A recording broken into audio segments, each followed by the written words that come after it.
ನಮಸ್ಕಾರ ಸ್ನೇಹಿತರೆ. ಸಾಮಾನ್ಯವಾಗಿ ಸಿನಿಮಾ ಆಗ್ಲಿ ಅಥವಾ ನಾಟಕ ರಂಗವೇ ಆಗ್ಲಿ, ಅಲ್ಲೊಬ್ಬ ಈ ಕಾಮಿಡಿಯನ್ ಅಂತ ಹೇಳ್ಕೊಂಡಿರ್ತಾರೆ. ಅಂದ್ರೆ ಕಾಮಿಡಿ ಪಾತ್ರವನ್ನು ಮಾಡುವ ಮುಖಾಂತರ ಆತ ಜನರನ್ನ ರಂಜಿಸ್ಲಿಕ್ಕೆ ಪ್ರಯತ್ನಿಸ್ತಾನೆ.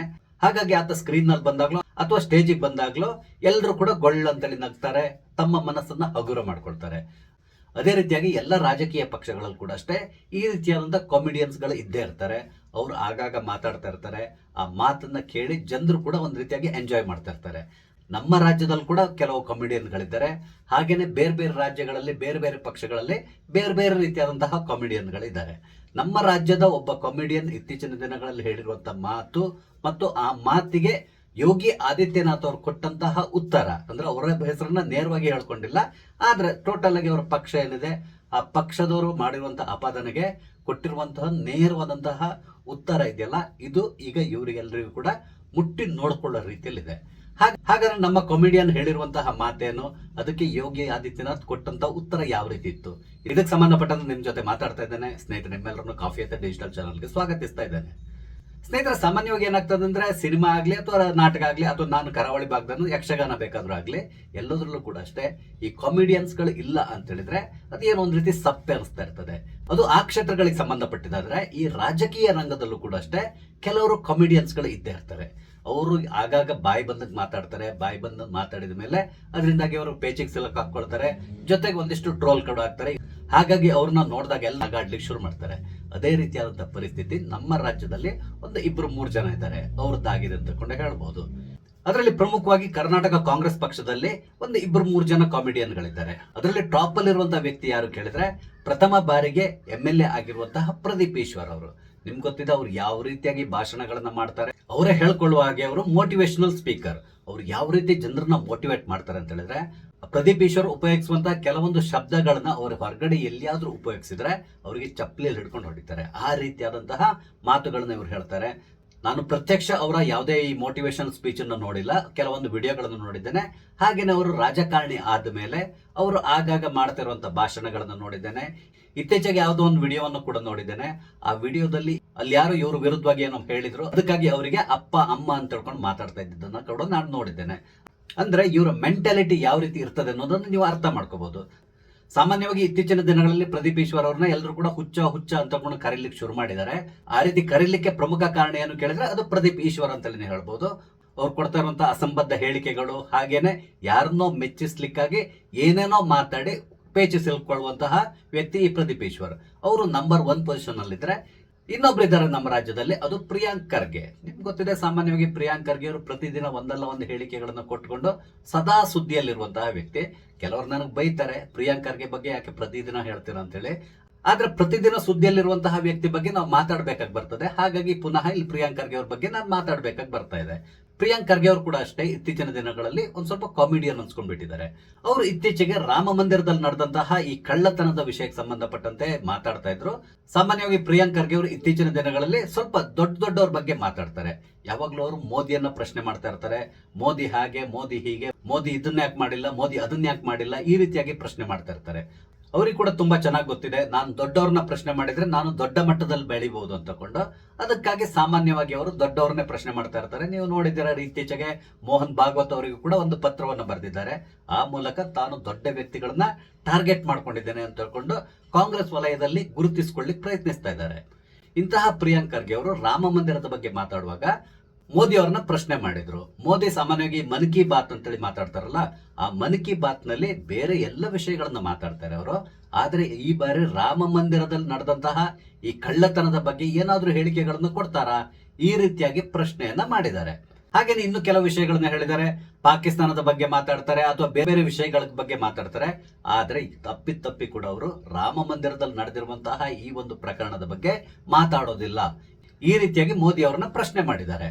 ಈ ರೀತಿಯಾಗಿ ಹಲವಾರು ಜನ ಈ ರಾಮ ಮಂದಿರದಲ್ಲಿ ನಡೆದಂತಹ ಈ ಕಳವಿನ ಪ್ರಕರಣ ಏನಿದೆ ಅದನ್ನ ಈಗ ಪ್ರಶ್ನೆ ಮಾಡ್ತಾ ಇದಾರಲ್ಲ, ಇವರೆಲ್ಲರಿಗೂ ಕೂಡ ಮೊನ್ನೆ ಯೋಗಿ ಆದಿತ್ಯನಾಥ್ ಅವರು ಉತ್ತರ ಪ್ರದೇಶದ ಪ್ರತಾಪ್ಗರ್ ಅನ್ಸ್ತದೆ ಅಲ್ಲಿ ಭಾಷಣ ಮಾಡ್ತಾ ಇರೋ ಸಂದರ್ಭದಲ್ಲಿ ಖಡಕ್ ಆದಂತ ಉತ್ತರವನ್ನ ಕೊಟ್ಟಿದ್ದಾರೆ. ಅಲ್ಲಿ ಯೋಗಿ ಆದಿತ್ಯನಾಥ್ ಅವರು ಏನ್ ಹೇಳಿದ್ದಾರೆ ಅಂತ ಹೇಳಿದ್ರೆ, ಈಗ ಈ ರಾಮ ಮಂದಿರದಲ್ಲಿ ನಡೆದಿರುವಂತಹ ಈ ಪ್ರಕರಣವನ್ನ ಪ್ರಶ್ನೆ ಮಾಡ್ತಾ ಇದಾರಲ್ಲ, ಅದನ್ನೇ ದೊಡ್ಡ ಇಶ್ಯೂ ಮಾಡ್ಲಿಕ್ಕೆ ಪ್ರಯತ್ನಿಸ್ತಾ ಇದಾರಲ್ಲ, ಇದರಲ್ಲಿ ಬಹಳಷ್ಟು ಜನ ಇಲ್ಲಿವರೆಗೆ ರಾಮ ಮಂದಿರದ ಕಡೆ ತಲೆ ಕೂಡ ಹಾಕಿ ಮಲಗ್ದಂತವ್ರು, ರಾಮ ಮಂದಿರವನ್ನ ವಿರೋಧಿಸ್ಕೊಂಡು ಬಂದಂತವ್ರು, ಅಲ್ಲಿ ಪುನಃ ಬಾಬ್ರಿ ಮಸೀದಿ ಆಗ್ಬೇಕು ಅಂತ ಪ್ರತಿಪಾದಿಸಿದಂತವ್ರು, ಹಾಗೇನೆ ಕೋರ್ಟ್ ನಲ್ಲಿ ರಾಮ ಮತ್ತು ಕೃಷ್ಣ ಕಾಲ್ಪನಿಕ ವ್ಯಕ್ತಿಗಳು, ರಾಮ ಅನ್ನೋ ವ್ಯಕ್ತಿಯೇ ಇರಲಿಲ್ಲ, ಆತನ ಹೆಸರಲ್ಲಿ ಇವರು ಯಾಕೆ ಇಲ್ಲಿ ರಾಮ ಮಂದಿರವನ್ನ ಕಟ್ಲಿಕ್ಕೆ ಹೊರಟಿದ್ದಾರೆ, ಈ ರೀತಿಯಾಗಿ ಪ್ರಶ್ನೆ ಮಾಡಿದ್ದಾರೆ. ಹಾಗೆಯೇ ಇನ್ನು ಕೆಲವರು ಈ ರಾಮ ಸೇತು ಬಗ್ಗೆ ಕೂಡ ಪ್ರಶ್ನೆ ಮಾಡಿದ್ದಾರೆ. ರಾಮ ಯಾವ ಇಂಜಿನಿಯರಿಂಗ್ ಕಾಲೇಜ್ ನಲ್ಲಿ ಕಲಿತು ಬಂದು ಇಲ್ಲಿ ಸೇತುವೆಯನ್ನು ಕಟ್ಟಿದ್ದಾನೆ ಅಂತ ಕೂಡ ಪ್ರಶ್ನೆ ಮಾಡಿದ್ದಾರೆ. ಇಂಥವರು ಈಗ ರಾಮ ಮಂದಿರದಲ್ಲಿ ನಡೆದಿರುವಂತಹ ಈ ಪ್ರಕರಣದ ಬಗ್ಗೆ ಪ್ರಶ್ನೆ ಮಾಡ್ತಾ ಇದ್ದಾರೆ. ದಿನಂಪ್ರತಿ ರಾಮ ಭಜನೆ ಮಾಡ್ಲಿಕ್ಕೆ ಪ್ರಾರಂಭ ಮಾಡಿದ್ದಾರೆ.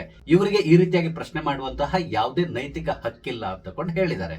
ಹಾಗೇನೆ ಯೋಗಿ ಆದಿತ್ಯನಾಥ್ ಅವರು ಇನ್ನು ಸ್ಪಷ್ಟವಾಗಿ ಹೇಳಿಬಿಟ್ಟಿದ್ದಾರೆ, ಅಯೋಧ್ಯೆಯಲ್ಲಿ ನಡೆದಂತಹ ಈ ಪ್ರಕರಣ ಏನಿದೆ ಇದಕ್ಕೆ ಸಂಬಂಧಪಟ್ಟಂತೆ SIT ನಿಷ್ಪಕ್ಷಪಾತವಾದಂತಹ ತನಿಖೆಯನ್ನು ನಡೆಸ್ತಾ ಇದೆ.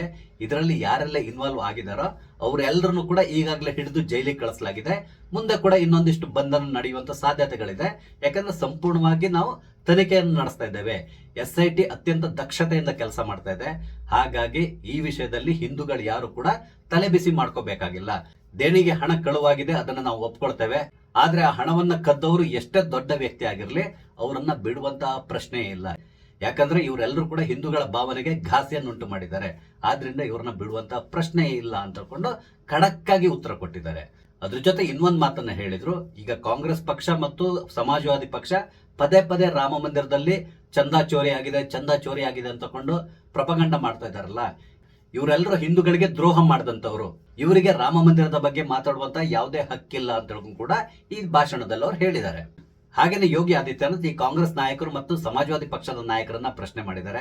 ಅದೇನು ಅಂತ ಹೇಳಿದ್ರೆ, ವಕ್ಫ್ ಬೋರ್ಡ್ಗಳಲ್ಲಿ ನಡೆದಂತಹ ಅವ್ಯವಹಾರದ ಬಗ್ಗೆ ನೀವು ಯಾಕೆ ಇಲ್ಲಿವರೆಗೂ ತುಟಿ ಬಿಚ್ಚಿಲ್ಲ ಅಂತ ಪ್ರಶ್ನೆ ಮಾಡಿದ್ದಾರೆ. ವಕ್ಫ್ ಬೋರ್ಡ್ಗೆ ಸಂಬಂಧಪಟ್ಟಂತ ಹೆಕ್ಟೇರ್ ಗಟ್ಟಲೆ ಭೂಮಿಯನ್ನ ಕೆಲವರು ಮಾರ್ಕೊಂಡು ತಿಂದು ಬಿಟ್ಟಿದ್ದಾರೆ. ಅದನ್ನ ನೀವ್ ಯಾಕೆ ಪ್ರಶ್ನೆ ಮಾಡಿಲ್ಲ, ನೀವ್ ಯಾಕೆ ಅದಕ್ಕೆ ಸಂಬಂಧಪಟ್ಟಂತೆ ತನಿಖೆ ಮಾಡಲಿಲ್ಲ, ಈ ರೀತಿಯಾಗಿ ಪ್ರಶ್ನೆ ಮಾಡಿದ್ದಾರೆ.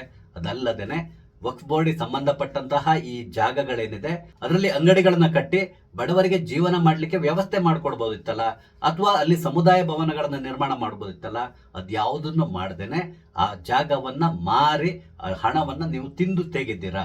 ಅದ್ರ ಬಗ್ಗೆ ನೀವು ಯಾಕೆ ಮಾತಾಡ್ತಾ ಇಲ್ಲ? ಕಾಂಗ್ರೆಸ್ ಪಕ್ಷ ಮತ್ತು ಸಮಾಜವಾದಿ ಪಕ್ಷದವರಿಗೆ ಅದ್ರ ಬಗ್ಗೆ ಗೊತ್ತಿರ್ಲ್ವಾ?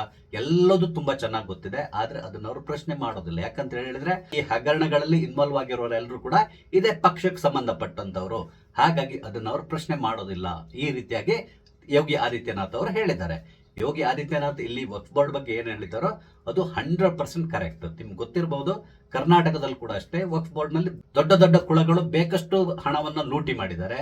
ಕರ್ನಾಟಕ ವಕ್ಫ್ ಬೋರ್ಡ್ ಅಲ್ಲಿ ನಡೆದಂತಹ ಈ ಅವ್ಯವಹಾರಗಳ ಬಗ್ಗೆ ಸಂಬಂಧಪಟ್ಟಂತೆ ಒಂದು ಸಂಪೂರ್ಣವಾದಂತಹ ತನಿಖೆಯನ್ನು ನಡೆಸಿ, ಮೋಸ್ಟ್ಲಿ ಮಣಪ್ಪಾಡಿ ಅನ್ಸ್ತದೆ ಅವರ ಹೆಸರು, ಅವರು ಈಗಾಗಲೇ ಸರ್ಕಾರಕ್ಕೆ ಸಬ್ಮಿಟ್ ಮಾಡಿದ್ದಾರೆ. ಆದ್ರೆ ಇಲ್ಲಿವರೆಗೂ ಕೂಡ ಯಾವುದೇ ಸರ್ಕಾರ ಆ ವರದಿಯಲ್ಲಿರುವಂತಹ ವಿಷಯಗಳಿಗೆ ಸಂಬಂಧಪಟ್ಟಂತೆ ಯಾವುದೇ ರೀತಿಯಾದಂತಹ ತನಿಖೆಯನ್ನ ಮಾಡುವಂತಹ ಧೈರ್ಯವನ್ನ ತೋರಲಿಲ್ಲ. ಕರ್ನಾಟಕದಲ್ಲಿ ನಡೆದಂತಹ ಈ ವಕ್ಫ್ ಹಗರಣದಲ್ಲಿ ಬಹಳಷ್ಟು ದೊಡ್ಡ ದೊಡ್ಡ ಪೊಲಿಟಿಷಿಯನ್ಸ್ ಇದ್ದಾರೆ ಅನ್ನೋದು ಎಲ್ಲರಿಗೂ ಗೊತ್ತಿರುವಂತಹ ವಿಷಯ. ಕೆಲವರ ಹೆಸರು ಕೂಡ ನಿಮ್ಗೆ ಗೊತ್ತಿರಬಹುದು. ಈಗಾಗಲೇ ಆ ಮಣಪ್ಪಾಡಿ ರಿಪೋರ್ಟ್ ನಲ್ಲಿ ಅವರ ಹೆಸರು ಕೂಡ ರಿಫ್ಲೆಕ್ಟ್ ಆಗಿದೆ. ಆದ್ರೆ ಇವರ ವಿರುದ್ಧವಾಗಿ ಯಾವುದೇ ರೀತಿಯಂತ ಕ್ರಮವನ್ನ ಕೈಗೊಂಡಿಲ್ಲ ಕಾಂಗ್ರೆಸ್ ಪಕ್ಷ. ಅದಲ್ಲದೇನೆ ಅವರ ವಿರುದ್ಧವಾಗಿ ಒಂದು ಹೇಳಿಕೆಗಳನ್ನು ಕೂಡ ಕೊಟ್ಟಿಲ್ಲ. ಅಂದ್ರೆ ಇಲ್ಲಿ ವಕ್ಫ್ ಬೋರ್ಡ್ ಗಳಲ್ಲಿ ನಡೆದಂತಹ ಹಗರಣದ ಬಗ್ಗೆ ಮಾತಾಡದೇ ಇರುವಂತವರು ರಾಮ ಮಂದಿರದಲ್ಲಿ ಏನೋ ಆಗಿಲ್ಲ ಅಂತ ಯಾರು ಹೇಳಿಲ್ಲ ಇಲ್ಲಿವರೆಗೆ. ಹೌದು, ಅಲ್ಲಿ ಕಳ್ಳತನ ನಡೆದಿದೆ ಅನ್ನೋದು ಎಲ್ರಿಗೂ ಗೊತ್ತಿರುವಂತ ವಿಷಯ. ಅದಕ್ಕೆ ಸಂಬಂಧಪಟ್ಟಂತೆ ತನಿಖೆ ಕೂಡ ನಡೀತಾ ಇದೆ. ತನಿಖೆಯಾಗಿ ಅದಕ್ಕೆ ಸಂಬಂಧಪಟ್ಟಂತೆ ಎಲ್ಲ ರಿಪೋರ್ಟ್ಸ್ ಗಳು ಕೂಡ ಹೊರಬರ್ತದೆ ಸದ್ಯದಲ್ಲೇ. ಯಾರ್ಯಾರು ಇದರಲ್ಲಿ ಇನ್ವಾಲ್ವ್ ಆಗಿದ್ದಾರೋ ಅವ್ರ ಮೇಲೆ ಕಾನೂನು ಪ್ರಕಾರ ಏನ್ ಆಗ್ಬೇಕು ಅದು ಆಗ್ತದೆ. ಅದನ್ನ ತಡಿಲಿಕ್ಕೆ ಯಾರಿಗೂ ಸಾಧ್ಯ ಇಲ್ಲ. ಕಾರಣ ಏನು ಅಂತ ಹೇಳಿದ್ರೆ, ಇದು ಆಗಿರೋದು ಉತ್ತರ ಪ್ರದೇಶದಲ್ಲಿ, ಅಲ್ಲಿಯ ಮುಖ್ಯಮಂತ್ರಿ ಯೋಗಿ ಆದಿತ್ಯನಾಥ್. ನಮ್ಮ ರಾಜ್ಯದಲ್ಲಿ ಈ ರೀತಿ ಏನಾದರೂ ಆಗಿದ್ದಿದ್ರೆ ಒಂದು ಸರಿಯಾದಂತ ತನಿಖೆ ಆಗ್ತದೆ ಅನ್ನುವ ಯಾವುದೇ ವಿಶ್ವಾಸ ನಮ್ಗಿರ್ಲಿಲ್ಲ. ಆದ್ರೆ ಇದು ನಡೆದಿರೋದು ಯೋಗಿ ಆದಿತ್ಯನಾಥ್ ಅವರ ನಾಡಿನಲ್ಲಿ. ಅದರಲ್ಲಿ ಪ್ರಮುಖವಾಗಿ ಭಾರತೀಯರು 500 ವರ್ಷಗಳವರೆಗೆ ಹೋರಾಟ ನಡೆಸಿ ಕೊನೆಗೆ ಅಲ್ಲಿ ರಾಮ ಮಂದಿರವನ್ನು ನಿರ್ಮಾಣ ಮಾಡಿದ್ದಾರೆ. ಇಂತಹ ರಾಮ ಮಂದಿರದಲ್ಲಿ ನಡೆದಿರುವಂತಹ ಈ ಚೋರಿ ಏನಿದೆ ಅದನ್ನ ಸುಮ್ಮನೆ ಬಿಡುವಂತಹ ಪ್ರಶ್ನೆ ಇಲ್ಲ. ಭಾರತದಲ್ಲಿರುವಂತಹ ಪ್ರತಿಯೊಬ್ಬ ಹಿಂದುವಿನ ಭಾವನೆಯ ಮೇಲೆ ಆಗಿರುವಂತಹ ಒಂದು ಪ್ರಹಾರ ಅಂತಲೇ ಹೇಳಬಹುದು. ಹಾಗಾಗಿ ಈ ಘಟನೆಯನ್ನ ಅಷ್ಟು ಸುಲಭವಾಗಿ ಯಾರು ಕೂಡ ಬಿಟ್ಟು ಬಿಡೋದಿಲ್ಲ. ಅದಕ್ಕೆ ಸಂಬಂಧಪಟ್ಟಂತೆ ಸರಿಯಾದ ತನಿಖೆ ನಡೀತಾನೆ ಇದೆ. ತನಿಖೆಯಾಗಿ ಎಲ್ಲ ವಿಷಯಗಳು ಸದ್ಯದಲ್ಲೇ ಹೊರಬರ್ತದೆ. ಆದ್ರೆ ಈ ವಕ್ಫ್ ಬೋರ್ಡ್ ಸಂಬಂಧಪಟ್ಟಂತೆ ಇವರು ಯಾವ್ದಾದ್ರು ತನಿಖೆ ಮಾಡಿಸ್ಲಿಕ್ಕೆ ತಯಾರಿದ್ದಾರಾ? ಖಂಡಿತವಾಗಿ ಕಾಂಗ್ರೆಸ್ನವರು ಅದಕ್ಕೆ ತಯಾರಿಲ್ಲ, ಅಥವಾ ಈ ಸಮಾಜವಾದಿ ಪಕ್ಷ ಏನಿದೆ ಅವರು ಅದಕ್ಕೆ ತಯಾರಿಲ್ಲ ಅಂತ ಕೂಡ ಇಲ್ಲಿ ನೇರವಾಗಿ ಯೋಗಿ ಆದಿತ್ಯನಾಥ್ ಅವರು ಈ ಎರಡು ಪಕ್ಷದವರಿಗೆ ತಿವಿದಿದ್ದಾರೆ ಅಂತಲೇ ಹೇಳಬಹುದು. ಅದಲ್ಲದೇನೆ ಇಲ್ಲಿ ರಾಮ ಮಂದಿರದಲ್ಲಿ ನಡೆದಿರುವಂತಹ ಈ ಪ್ರಕರಣ ಏನಿದೆ, ಇದಕ್ಕೂ ಅಲ್ಲಿಯ ಸರ್ಕಾರಕ್ಕೂ ಮತ್ತು RSSಗೂ ಯಾವುದೇ ರೀತಿಯಾದ ಸಂಬಂಧ ಇಲ್ಲ. ಅಲ್ಲಿ ಒಂದು ಟ್ರಸ್ಟ್ ಅನ್ನು ಸ್ಥಾಪನೆ ಮಾಡಿದ್ದಾರೆ. ಆ ಟ್ರಸ್ಟ್ ಅವರು ಈ ದೇವಸ್ಥಾನದ ಮ್ಯಾನೇಜ್ಮೆಂಟ್ ಅನ್ನು ನೋಡ್ಕೊಂತಾ ಇದ್ದಾರೆ. ಹಾಗಾಗಿ ಇದರ ಸಂಪೂರ್ಣ ಜವಾಬ್ದಾರಿ ಟ್ರಸ್ಟ್ ಮೇಲೆ ಇರೋದ್ರಿಂದ ಟ್ರಸ್ಟ್ ಮುಂದಿನ ದಿನಗಳಲ್ಲಿ ಈ ರೀತಿ ಆಗದ ರೀತಿಯಲ್ಲಿ ನೋಡ್ಕೊಳ್ತದೆ. ಅದಕ್ಕೆ ಬೇಕಾದಂತ ಎಲ್ಲ ವ್ಯವಸ್ಥೆ ನಡೀತಾ ಇದೆ. ಅದ್ರ ಬಗ್ಗೆ ನಾವು ಯಾರು ಅಷ್ಟೊಂದು ತಲೆಬಿಸಿ ಮಾಡ್ಕೋಬೇಕಾದಂತಹ ಅವಶ್ಯಕತೆ ಇಲ್ಲ. ಆದ್ರೆ ಕುಂಭಮೇಳ, ರಾಮ ಮಂದಿರ ಇದೆಲ್ಲದ್ರ ಬಗ್ಗೆನೂ ಅತ್ಯಂತ ತುಚ್ಛವಾಗಿ ಮಾತಾಡಿರುವಂತಹ ಕಾಂಗ್ರೆಸ್ಸಿಗರು ಈಗ ರಾಮ ಮಂದಿರದಲ್ಲಿ ಲೂಟಿಯಾಗಿದೆ, ಚಂದಾ ಚೋರಿ ಆಗಿದೆ, ಈ ರೀತಿ ಮಾತಾಡ್ಕೊಂಡು ಮುಂದಿನ ಚುನಾವಣೆ ತಯಾರಿ ನಡೆಸ್ತಾ ಇದಾರಲ್ಲ, ಇದು ಅತ್ಯಂತ ಹೇಯಕರ ಅನಿಸ್ತದೆ. ಇಲ್ಲಿವರೆಗೆ ಮತ ಚೋರಿ ಅಂತ ಹೇಳ್ತಾ ಇದ್ರು, ಈಗ ಮತ ಚೋರಿ ಜೊತೆಗೆ ಚಂದಾ ಚೋರಿ ಅಂತ ತಗೊಂಡು ಮುಂದಿನ ಚುನಾವಣೆಗಳಲ್ಲಿ ಇವರು ಸತತವಾಗಿ ಭಾಷಣವನ್ನು ಮಾಡಿಕೊಂಡು ಪ್ರೊಪಗಂಡ ಮಾಡ್ಲಿಕ್ಕೆ ಪ್ರಯತ್ನಿಸ್ತಾ ಇದ್ದಾರೆ. ಆದ್ರೆ ಸದ್ಯದ ಪರಿಸ್ಥಿತಿ ನೋಡಿದ್ರೆ ಉತ್ತರ ಪ್ರದೇಶದಲ್ಲಿ ಇವರಿಗೆ ಯಾವುದೇ ರೀತಿಯಾದಂತಹ ಲಾಭ ಇದರಿಂದ ಆಗುವಂತಹ ಲಕ್ಷಣಗಳು ಕಾಣಿಸ್ತಾ ಇಲ್ಲ.